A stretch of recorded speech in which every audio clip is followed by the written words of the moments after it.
Get him into the future! All right. So I watched this movie earlier this week, actually, and had it in my Netflix queue for a while. Just needed something to throw on, so I just picked it. Pathology from 2008. And the only real reason this came up on my radar was because of the writers, if I remember correctly. The writers are Mark Neveldine and Brian Taylor. Neveldine and Taylor. They wrote and directed the Crank movies, as well as Gamer with Gerard Butler. I really like those movies. I actually haven't seen the second Crank movie, but I like the first one. And those guys both wrote this. They didn't direct, though. The director is Mark Scholerman, who has not done anything else, really. But anyways, I saw this before and read the description and thought it sounded pretty interesting, so had it in my Netflix queue and decided to throw it on the other day. So, the movie follows medical student Ted Gray, who's played by Milo Ventimiglia. Sorry if I'm butchering his name. Milo is known mostly for Heroes. Did a couple other things. I believe he played Sylvester Stallone's son in the most recent Rocky Balboa movie, or one of the recent movies, Rocky Balboa. So he plays Ted Gray. He's a medical student in sort of like a forensic type role, doing a lot of dissection of bodies. They try to determine the cause of death for people that have died. That's what they basically do. And apparently he is this huge kind of superstar. He's really good at what he does. He just moved to a new university. Not exactly sure where it is. It seemed like New York or something. New York or Boston or somewhere. He just gets to this university, and one of the professors there really likes him, kind of loves him. He talks him up a lot. And the actor that actually plays that professor, John Delancey, I recognize him from Breaking Bad. He played Jane's dad, the air traffic controller. Jane is Jesse's girlfriend. So that's the guy that plays the professor. And he's talking up Ted a lot. And he meets some of the other students. One of them's really nice to him. His name's Ben. And he's played by Keir O'Donnell. And don't really recognize the name, but you'd probably recognize him. He's plays Todd in Wedding Crashers, the artsy gay brother from Wedding Crashers. That's him. He's plays a normal person now. So his name's Ben, and he's really nice to Ted. But then he slowly gets introduced to some of the other students, mainly Jake Gallo. He's kind of the leader of this other group of students. And they think very highly of themselves. They all act like they're just these badasses. And they're just, right off, they're really mean to Ted for apparently no reason. They're just assholes to him. They don't like him just because he's new. And they're acting like they're 2 years old or something. Even though they're in a university and they all have experience and stuff. So, anyways, that Jake Gallo is played by Michael Weston, actually. Let's see real quick. He was in Garden State and Dukes of Hazzards, a couple other things.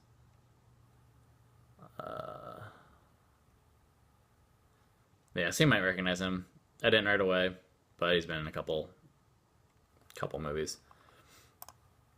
So Ted's a little bit of an outcast. Everybody's kind of being mean to him. But then, just suddenly, they decide to, okay, you can join our group. You're cool, I guess. Come hang out with us one night. So they all go out and they party and have fun. And just really weird. They go out for drinks. And the next day, he's like in the group, and Jake introduces them to this little club that they have. And what they do is, they go and kill somebody, and then the rest of the people in the group have to figure out how they did it. And they have to be, super elusive and try to be really smart about how they killed somebody and not get caught.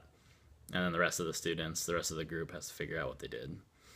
And that's kind of this game they play.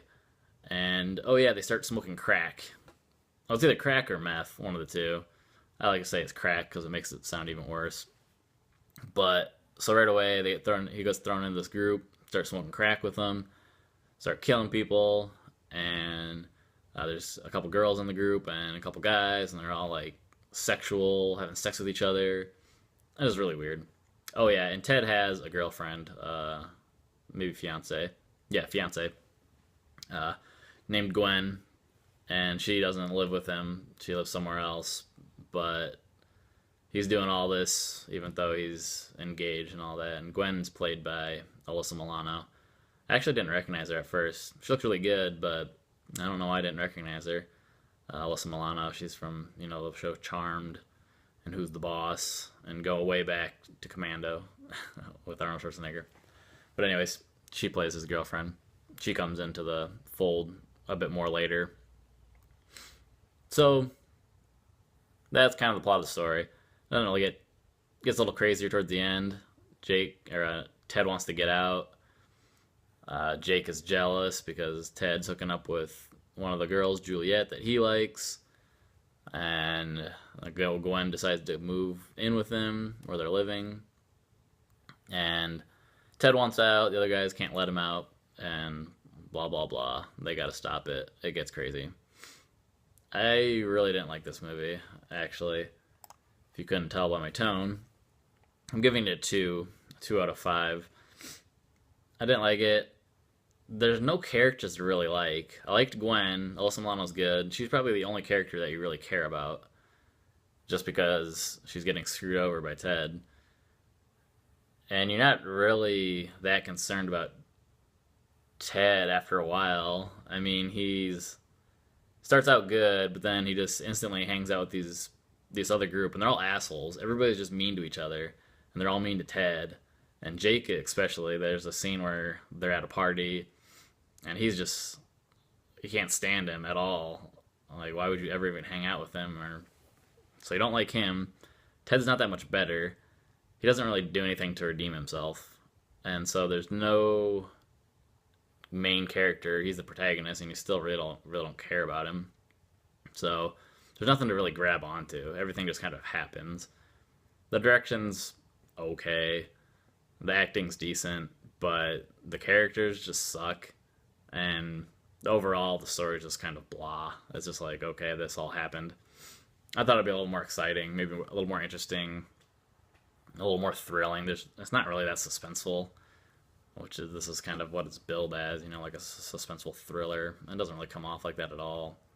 It's not a horror. Yeah, it's not a horror movie at all. It's pretty violent. I mean, they're cutting up bodies is what they do, and obviously they're killing people, so it's violent. There's quite a bit of nudity and all that, but of course, these students are working in forensics, and their jobs to do autopsies in morgues. So what do they have to do? They have to have a scene that proves that they're comfortable with dead bodies. So what do they do? You can probably guess. There's somebody eating a sandwich in the middle of the morgue while there's somebody doing an autopsy. That's not cliche at all, because you never see that. But yeah, so I really didn't like the movie. It's not that great. It's on Netflix Instant. I wouldn't even recommend watching it. Save the time. You'll spend 9 minutes or so watching this video, and that should be it. Don't really seek it out. Couple things that it reminded me of other movies, the movie connections. I was hoping it'd be a little more like Dexter, early seasons of Dexter, when it was good, because of the forensic aspect.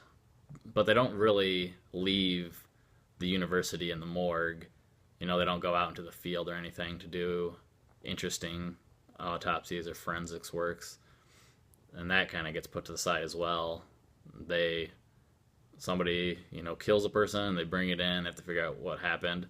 But they don't really get into detail. They just kind of say, this is how you did it, blah, blah, blah, blah, blah. Somebody's ranting off how they did it. Not very interesting. A little bit like the movie Crash, David Cronenberg's Crash, not Paul Haggis's version.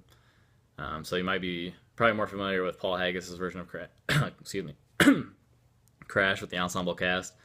But David Cronenberg's Crash was earlier in the 90s, and it's about people getting into car accidents and intentionally being in a car accident, recreating car accidents, and getting off sexually with that dangerous aspect of cars crashing. And there's a whole aspect going on, sexuality and violence and injury. So there's a little bit of that in Pathology, but it's not nearly as good. So if you want to see something along those lines, kind of dealing with that subject matter, definitely watch Crash, because David Cronenberg's a way better director and storyteller. So I think that's about it. I didn't even try to think of a sign-off for this movie. There weren't any good lines because it's not that good. But, okay, well, I think the director's probably smoking crack when he made this because it's not that good. All right.